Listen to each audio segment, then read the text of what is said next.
we're at a defining moment in time. We look at climate change. We look at the rise in authoritarian governments around the world and therefore the fall of democracy across the world. We also look at the rise in mental illness, especially among young people. We're at a place where we need to do something better than what we're doing right now. There's some low-hanging fruit, like kids' anxiety around testing. We can easily alleviate that with the way in which we test, the way in which we grade. We can do a lot of things in that way.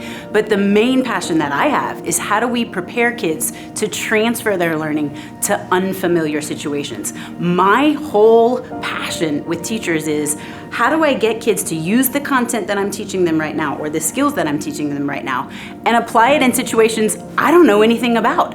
I'm not just trying to teach kids what I already know, but how can they use what we already know as humans to apply it to situations we've never seen before.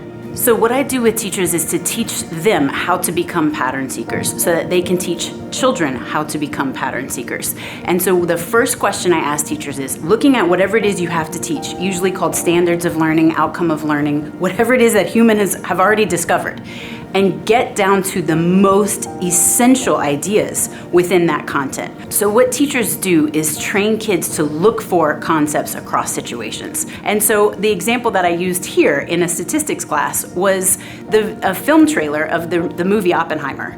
And it was a probability and statistics class. And so I just show the trailer and I say, where do you see anything that we're talking about? And there's this famous scene where Matt Damon's character says, do you mean to tell me when we push that button, there's a chance that will blow up the entire world? And the mathematician says, it's near zero. And Matt Damon's character says, near zero? And so the kids immediately connected it to probability and the chance, and probability is a 0 to a 1, and so near zero is quite good. But the kids were really understanding that there's something quite different there if you really understand statistics. So I am training them to say, okay, we're learning about this very concrete thing in class, probability, chance of something, likelihood of something happening.